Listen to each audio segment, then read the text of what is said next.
माझ्या जीवीची आवडी पंढरपूरला नेली. खलास. काठी म्हणजे एकच आहे ना.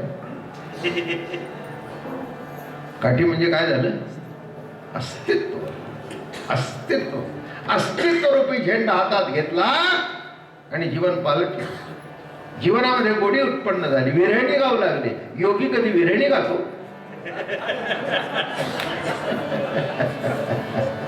योगी कधी विरहिणी गातो? मनिवेद होतयाचा, मनिवेद होतयाचा,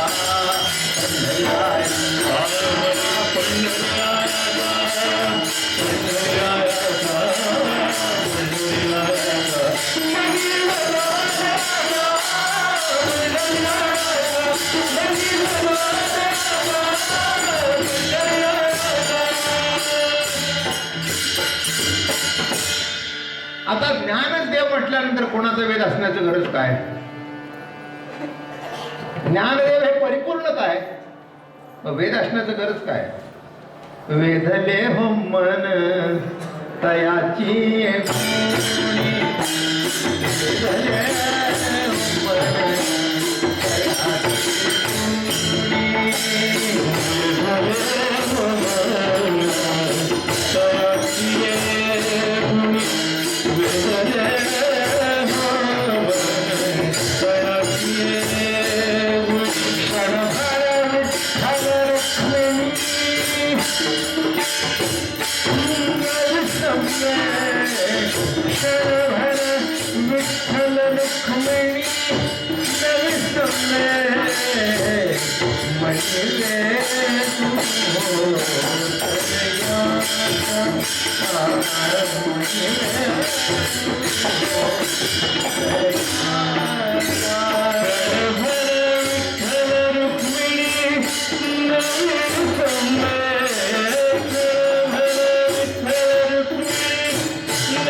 पंढरीरायाचा मनिवेद होतयाचा पंढरीरायाचा. आता शून्य झालेले वेद कसा लागला? का वेद लागला? जेव्हा कळलं शून्यामध्ये आपण सुद्धा शून्य होऊन जातो. त्याच्यामध्ये एक टाकला की शून्याला किंमत आली. काय गंमत आहे, काय गंमत आहे. म्हणून सोडला योग मार्ग आणि उलट टीकात्मक शब्द वापर. वाचो नियोगाचे निवळे अधिक काही मिळे ऐसे नाही आकडे कष्टाची दया. काय मिळणार? काय मिळणार?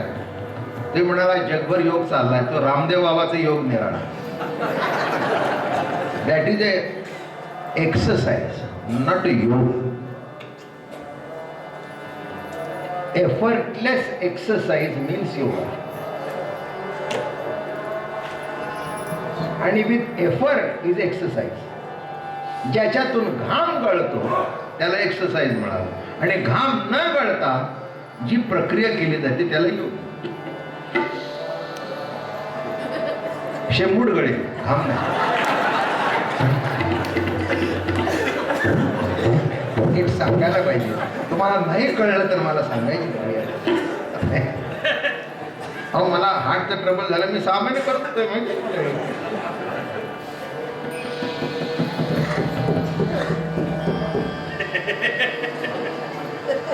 मग जास्तीत जितका बाहेर सोडाल तुमच्या आत आहे, पण नको ते शिरले ते जितकं बाहेर सोडाल ना जास्ती तेवढा लवकर प्रगती. म्हणून जे आत तुमच्या आहे ना ते आळंदीत तरी सोडून द्या. काय घेऊन येऊ नका. बाजारात भरलेल्या पिशवीने गेला तर खरेदी कशात करणार?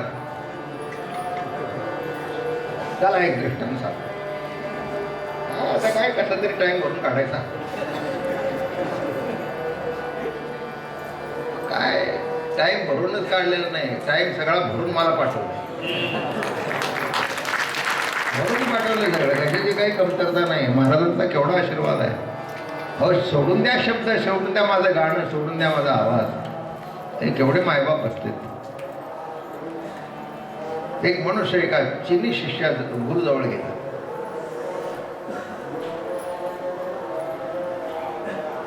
चिनी गुरु होता, त्याच्याकडे गेला.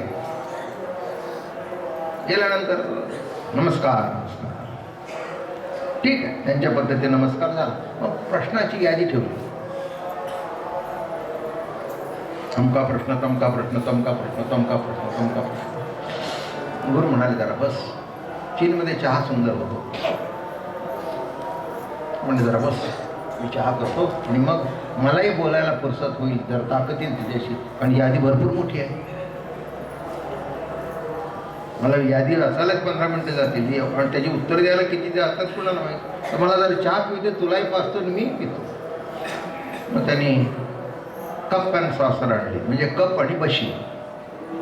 ज्याच्यावर कप बसतो तिला बशी म्हणा, आणि जिला कळत नाही तिला मशी म्हणा.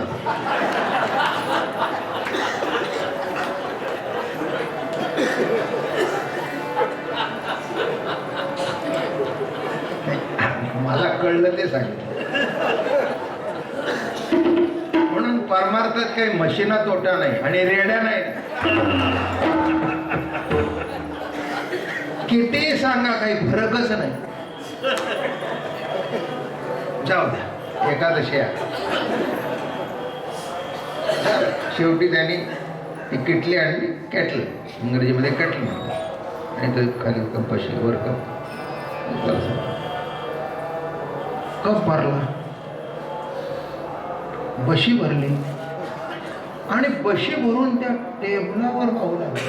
अहो म्हणले महाराज थांबा थांबा थांबा थांबा, अहो थांबा थांबा थांबा थांबा थांबा थांबा थांबा थांबा. अरे का थांबा म्हटले? अहो काय करताय, तुझ्या प्रश्नाला उत्तर देतो. ते म्हटले म्हणजे काय?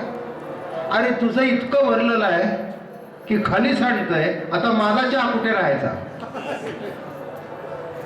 कळलं का नाही? तसं वारीला येताना रिकाम्या कपशीने या, रिकाम्या अंतःकरणाने या. संताबद्दल असावं तर प्रेम भरून यावं, निष्ठा भरून यावी. कोणती शंका मनात घेऊन येऊ नये. महाराज नाही गेलं तर काय म्हणतील? काही म्हणणार नाही, येऊच ना.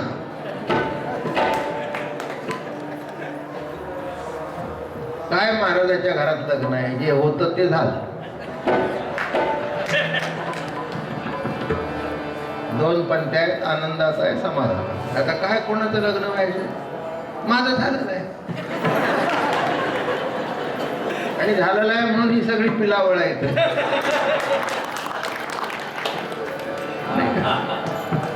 वस्तुस्थिती आहे ना. तुम्ही माझ्याकडे खरं सांगू का, अगदी मनापासून बापावर जेवढं प्रेम करत नसाल तेवढं माझ्यावर करता, हे माझी खात्री आहे. अनेक जण आहे तिथे काळाच्या ओघात आपल्या बापाला विसरतील, बाबा महाराजाला शेवटच्या श्वासापर्यंत विसरणार नाही. काय ज्या काळामध्ये मुलं सुद्धा बापावर प्रेम करत नाहीत, त्या काळामध्ये लाखो माणसं तुमच्यासारखी माझ्यावर जीव वळवून टाकतात. आणखीन काय कळायला पाहिजे? हे ज्ञानाचं रूपांतर प्रेमबोधाच. किती कौतुक आहे बघा. बरोबर आहे ना? अरे उत्तर देतो तुझ्या प्रश्नाला. पहिल्यांदा रिकामा होऊन मग माझ्याकडे ये. तसं संतांकडे जाताना अशी उंदळ मोकळी करून जा, जे हातात पडेल ते घरी घेऊन जा. तो प्रसाद आहे, तो प्रसाद आहे, नीट लक्षात ठेवा. म्हणून ज्ञानदेव संत कृपा झाली. काय म्हणतात? झाली, होणार नाही. वारकरी संप्रदाय हा सौदे बाजार नव्हे, उदारीचा संप्रदाय. झाली. काय म्हटलं मी? या अभंगातलं कीर्तन माझ्या अजून डोळ्यासमोर आहे. 1946 साल. तेव्हा इथे होतं तरी त्या कराडकरांच्या फडावर महाराजांचं कीर्तन होतं. पाऊस भरपूर झालेला, संबंध चिखल. हे आता ज्ञानेश्वर विद्यालय आहे ना, संबंध चिखल. पण नेमाचं कीर्तन जायलाच पाहिजे. कृष्ण महाराज गारोडेकर त्यांना गुरुस्थानी मानलं होतं की तुम्ही एका दिवशीचं कीर्तन इथे करा. गेले. अहो माणसं आमच्यासारखी इतकी चिखलात रुतली. मी 10 वर्षाचा होतो, 9 वर्षाचा. आमच्याबरोबर विष्णुमत मास्तर होते, असे झाड होते. ते आपल्या भजनाने गुडघ्यापर्यंत लोटला. त्यांना काढताना एक पाय. महाराजांनी म्हणायचं, हा मास्तर अभंग म्हणा. त्यांची चाल, संत कृपा झाली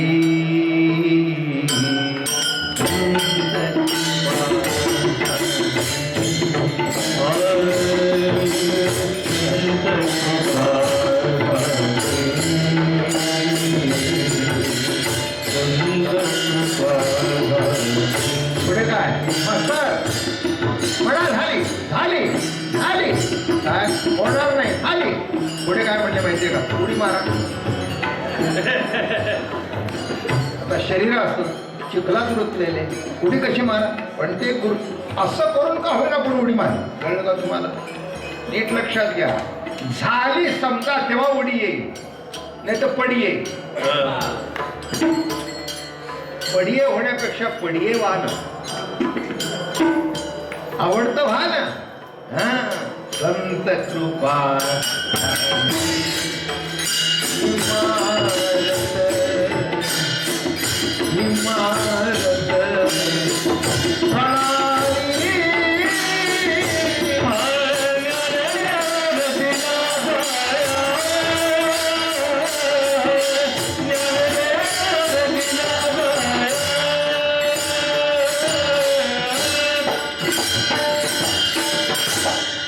म्हणून ते म्हणायचे, ज्ञान देवानी पायार असला नाही, ज्ञानच देव, ज्ञानच ईश्वर हा पाया. म्हणून ग्रंथाचं नाव ज्ञानेश्वरी, ग्रंथकर्त्याचं नाव ज्ञानेश्वर, ग्रंथातला विषय ज्ञानेश्वर. आणि तुम्हाला मला व्हायचंय ज्ञानेश्वर, अनुबंध चतुष्ट. अगदी वेदांताच्या बाहेर हाच अनुबंध चतुष्ट. एका शब्दात सगळं आलं, एका शब्दात सगळं आलं, काही शिल्लक राहिलं नाही. काय राहिलं? काय विषय? आत्माच ज्ञान मात्र पाहिजे, हाच विषय. नाव काय? ज्ञानेश्वर. लिहिलं कोणी? ज्ञानेश्वराने. व्हायचं काय? ज्ञानेश्वर. मग केवढा ताकदीचा शब्द आहे तो. माणसं म्हणतात हा भोळ्या बाबड्याचा शब्द आहे, तुला भोळ्या कळलं नाही. ज्ञान ईश्वर हा पाया आहे. आणि नामदेवराय भेटल्यानंतर ते ज्ञान ईश्वर प्रेम ईश्वर झालं, प्रेम बोधामध्ये. म्हणून पंढरीरायाचा तू प्रेम भांडारी, हे शब्द माऊलीच्या मुखातून निघाले. पंढरीरायाचा तू प्रेम भांडारी. म्हणून ज्ञानोबारायाचा जन्म म्हणजे ज्ञान ईश्वर या प्रतीतीचा जन्म. इतरांच्या ठिकाणी ज्ञानदेव ही प्रतीती झाली, तो अहंकाराला घेऊन आला. कळलं का तुम्हाला? काय? टरफल असलेले शेंगदाणे निराळे आणि टरफल काढलेले शेंगदाणे निराळे. कळलं का तुम्हाला? ते फोडत बसावं लागतं. आमच्या हातात आले ते असे सोलून आलेले शेंगदाणे आले. सोली वजे सुख अति सुखावनी आणि उभय ते अंगणी वैष्णवानी. ते म्हणाले असं जे सोली व सुख ते माझ्या भक्ताकडे.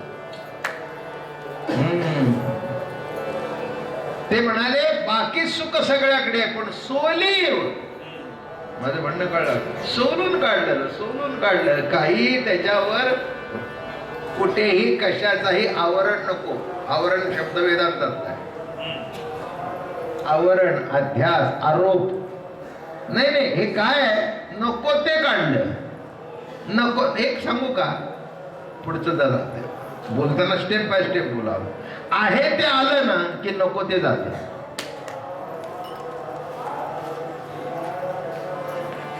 एक दृष्टांत सांगतो. म्हणजे काय, आपला मुलगा आहे, त्याचे मित्र घरात आलेले, बरोबर आहे, काहीतरी गप्पा गोष्टी झालं. आई म्हणली आता बाद झालं ना, अरे जा की आपल्या तुमच्या घरी. ते जातच नव्हतं.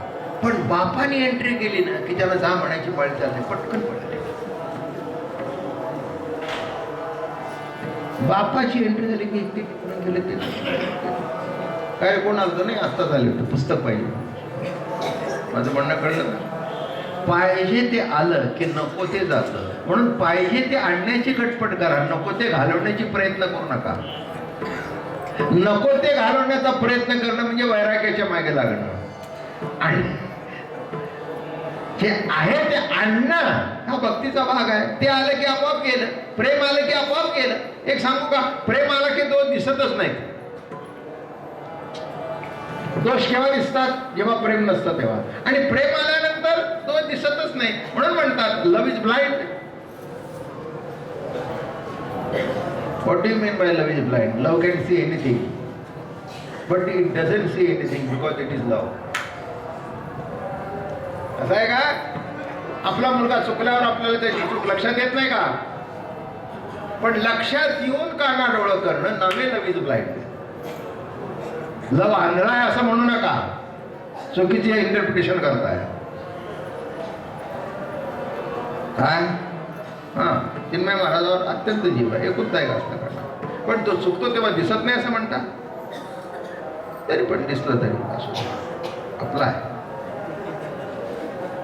काय परंपरा चालवायची, उत्तराधिकार असो असो. कळलं का? लवी म्हणजे कळत नाही का बाबा महाराज? काय आमचा हा मुलगा आहे, आज एवढा मोठा जनरल मॅनेजर आहे. वारीला येतो पण थापा मारून आल्यावर भेटतो, जाताना भेटतच नाही. आता ही त्याची पुंडी मला कळत नाही का? हे वकील आहेत, हे वकील आहेत, हा डॉक्टरेट केलेला आहे, हाही मोठे शिकलेले आहे, सगळे त्याच्यावरच शिकलेले आहेत. डॉक्टरेट केलेली मंडळी आहेत सगळी. पण मला कळत नाही का हे माझ्या हातात तुरी देतात. पण तुरी देतात हे कळलं तरी त्याचं वर्ण कसं करावं हे मला माहिती.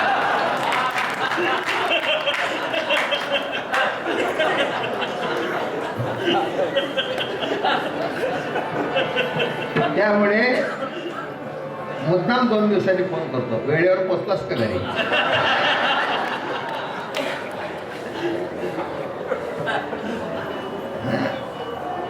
अर्धा डिग्री आहे, डॉक्टरेट झालेलं आहे, तरी बाप आहे ना.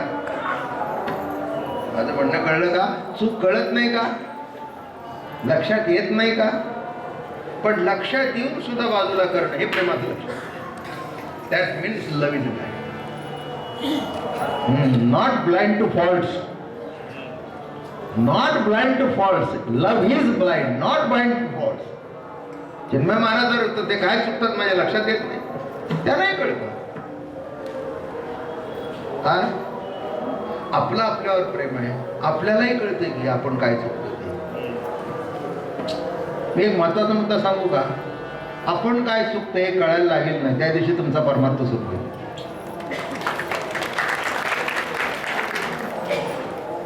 नाही तर आपण प्रत्येकाला चुकीचं ठरवत जातो. याचा अर्थ ते चुकत नाहीत असा कुणी अर्थ काढू नये. चूक तुमची काढली नाही हे तुम्हाला सांभाळून घेतलं. पण आता अशी पुष्कळ माणसं असतात की ज्यांची चूक दाखवता येत नाही, पण दाखवायची नसते कारण त्यांना सांभाळून घ्यायचं असतं. आणि सांभाळून घेणं हा फड, नाही तर फडफड. माझं म्हणणं कळलं का? कितीही कोणी चुकला तरी त्याला परमार्थाला वंचित न होऊन देणं, त्याला जवळ करणं हे गादीवरच्या माणसाचं काम आहे. चुकणं हा मनुष्य स्वभाव आहे. अहो माझ्यासारखे सगळे झाले तर माझ्या पुढे बसायला कोणी येईल?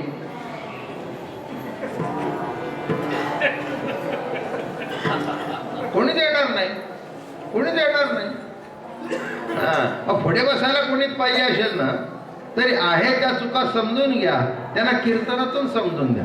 डायरेक्ट कधी बोलायचं नसतं. पण मी डायरेक्ट कोणाला बोलतच नाही. इनडायरेक्ट कीर्तनामध्ये ज्याचं त्याला इंजेक्शन बरोबर नाही. हे मला मोठं साधन दिलंय.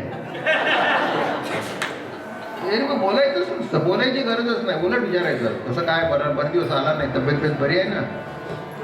म्हणजे त्याच्या एवढं लक्षात येतं आपण आलो नाही हे महाराजांच्या लक्षात आलं. पुष्कळ झालं, पुष्कळ झालं ना, सांगायची गरज काय. माझं म्हणणं नीट लक्षात घ्या. फड परंपरा सांभाळावी लागते, तेव्हा चूक काय असतं, कितीतरी चप्पल 2000ची असली पण त्याच्यातून एवढी चुकीचं टोक जर वर आलं तर ते तुमचं कातडं फाडतं पायाचं. म्हणून चूक तिथल्या तिथे ठेचून टाकावी.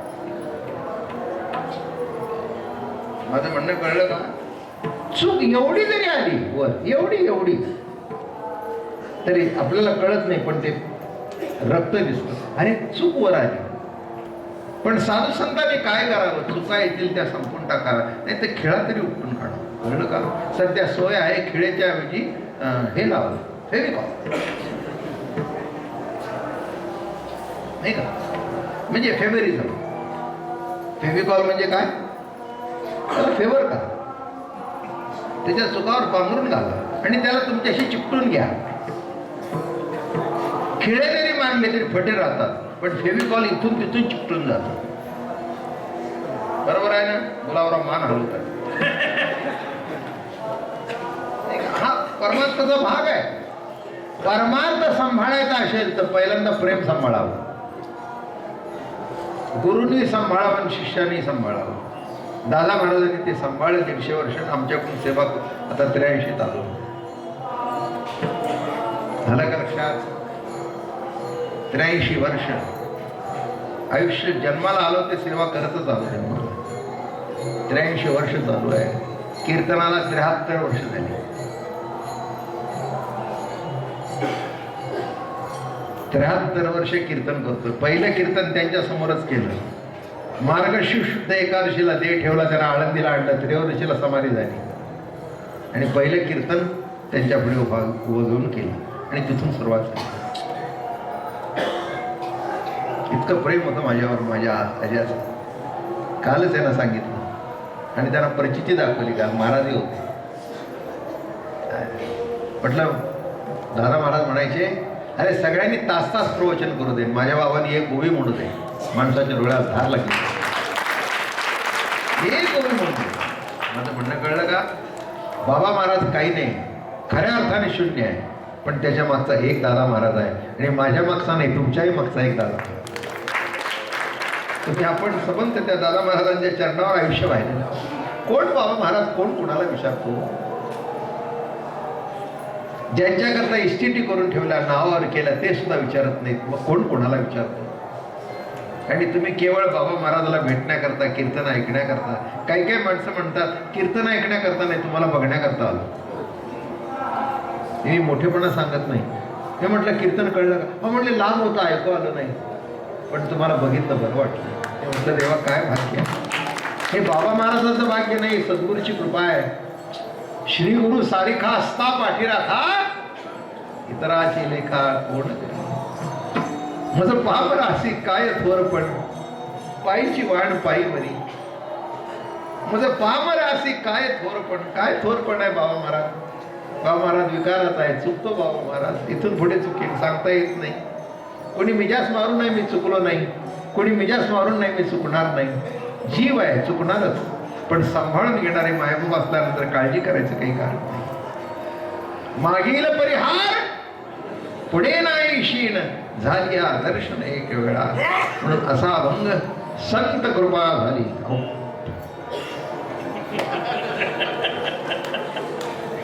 सव्वा 2 तास आहे. संत कृपा झाली इमारत फळाली, ज्ञानदेवे रचिला पाया नाही. ज्ञानदेव हाच संप्रदायाचा पाया.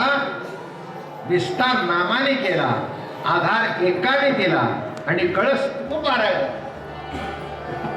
कळ सांगण्यासारखा अभंग आहे. अरे हा अभंग आयुष्यभर सांगावा. काय काय तोटा या अभंगावर, काय तोटा आहे? एकच अभंग दादा महाराजांनी असा दिला की आयुष्यभर पुरे. काय करायचं? एवढं कळलं ना, पण बैठक कळली पाहिजे. ज्ञानदेवे नका ना, ज्ञानदेव हाच पाया. मग कळून येईल. मिळायचं काही नाही, फक्त मिळून कसं आहे ते बघायचं. मिळून कसं आहे ते बघायचं. एवढं जर बघायला शिकला तर जीवनामध्ये आनंद होईल. एकादशी तुमच्या माझ्या महाराजांच्या आशीर्वादाने साजरी झाली. सकाळचं कीर्तन म्हणजे त्यांच्या पुढची सेवा आहे. संध्याकाळी 5:30ला केंद्रीय महाराजांच्या फळावर आहे. कोणी हलू नका. 1-2-4 गोष्टी सांगायच्या.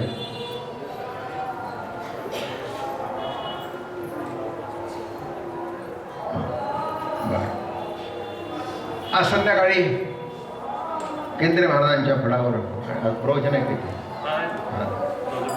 किती वाजता 4 वाजता इथे प्रवचन होईल 4:30 ते 5:30 पर्यंत प्रवचन होईल. मग बघत जायचं. मग माझं कीर्तन केंद्रीय महाराज फडावर. उद्या सकाळी 7 वाजता किती वाजता 7:30 वाजता मोहिते विडेकरांचं कीर्तन आणि भगवतीताईचं 9 वाजता फ्रूटवाला धर्मशाळेला. आणि उद्या संध्याकाळी माझं इंद्राणी काठी विश्वशांती केंद्रावर तिथे कीर्तन होईल. आणि त्रयोदशीला सकाळी विरणी भजन होईल. महत्वाचा भाग आता की परंपरा 150 वर्ष चालू आहे. त्याच्याबद्दल पुन्हा सांगण्याची गरज नाही. याच्यानंतरचे मोठा कार्यक्रम म्हणजे दुधोरेला होईल 27 डिसेंबर ते 2 जानेवारी. दुधोरेला महाराजांनी जो मोठा आश्रम बांधून घेतलाय तिथे 7 दिवस कार्यक्रम होतील. निदान 2-3 दिवस तरी यावं. त्या कार्यक्रमाला हजेरी लावावं. सकाळी भजन असतं, प्रवचन असतं, कीर्तन असतं. आनंद लुटावा. आणि नाही कीर्तन ऐकायला आलं तरी काय हरकत नाही. लोणावळ्याची आवक खावी. अहो खाली गेला तर 2000 रुपये एका रात्रीचे घेतात. तिथे येऊन फुकट तरी खा. पण फुकट खायला सुद्धा भाग्य लागतं ना. काय डोंगराच्या दरीमध्ये असं कार्यक्रम सुंदर. सकाळचं भजन तर इतकं गोड असतं की भजनाचा आनंद लुटावा, कीर्तनाचा आनंद लुटावा. बस मस्तपैकी. आणि दुसरं मोठं कार्य आता हे तर दुसऱ्याचं सप्त सगळ्यांना माहिती आहे. 27 डिसेंबर ते 2 जानेवारीला का हा एक संपला. त्याच्यानंतर आता दादा महाराज सातारला होते. सातारून जवळजवळ 40 साली मुंबईला गेले. म्हणजे स्थायिक झाले. तसं सातारला होतोच. अजूनही सातारकर आहे काय त्याच्याबद्दल काही प्रश्न नाही. पण समाज तिकडे मुंबईला वाढला. मोठी मोठी मंडळी मुंबईला स्थायिक झाली. काही कारणही घडली स्थायिक झाले. मुंबईला तिथे मंदिर आपलं. मंदिरामध्ये कार्यक्रम, वाडी आपली, पटांगण मोठं. मग तिथे डेव्हलपमेंट सुरू झालं. सगळं पाडलं. एवढं आहे पण जागा नाही मोठी. मग आम्ही नव्या मुंबईला राहायला 100 वर्षे गिरगावमध्ये काढली. 1914 साली दादा महाराज आले आणि बरोबर 2014ला तिथं बाहेर पडलं. घरे पाडली, सगळं पाडलं. नव्या मुंबईला आलो. ते बंगला उत्तम. मग एक अडचण सुरू झाली. राहायला जागा मिळाली पण कीर्तन कुठे करावं. आणि दादा महाराजांचं एक तत्वज्ञान आहे. राहायला घर जसं आपलं असावं तसं कीर्तनाला जागा आपली असावी. कोणी बोलवेल याची वाट पाहू नये तर तुमचा परमार्थ होणार नाही. आज 150 वर्ष घरामध्ये 150 वर्षातली 25 वर्ष बाजूला काढा. साधनेत उपासने. पण 125 वर्ष दर 15 दिवसाच्या एकादशीला कीर्तन घरात चालू आहे. शुद्ध आणि वद्य कधीच चुकत नाही. घरात असू नये तर बाहेर असते पण एकादशीला कीर्तन परंपरेतल्या व्यक्तीचं असतं. कोणाकडे करावं. आज एखाद्या देतं म्हणता उद्या नाही म्हटलं तर. म्हणून मग नव्या मुंबईला सेक्टर 30ला 8 गुंठे जागा घेतली. कोणाचंही कॉन्ट्रीब्युशन नाही. जे महत्व सांगतो असं नव्हे, महाराजांची कृपा सांगतो. जी कीर्तनं केली त्याच्यातून जे आलं खर्च बाजूला काढलं आणि ट्रस्टला दान करून टाकलं. त्याच्यातून 1,40,00,000 जागा घेतली. एवढे साठल्यानंतर ही जागा घेतली. बांधकाम सुरू झालं. रोज कार्यक्रम चालू आहेत. रोज लक्ष्मी घरात येते. त्याच्याबद्दल काही प्रश्न नाही. या हातामध्ये कधीच कमी पडलं नाही. का कमी पडलं नाही. एक हात त्यांच्या हातात आहे आणि व्यक्तिगत काही मागितलं नाही कारण कमीच नाही काही. देवाच्या कृपेने कशाचाही कुणाला इकडे तिकडे नाही. सुपारीचं खाण सुद्धा अजून घरात कुणाला लागत नाही. एक चपाती एवढा भात खाल्ला पुष्कळ. पण नीटनेटका करावा लागतो. चविष्ट.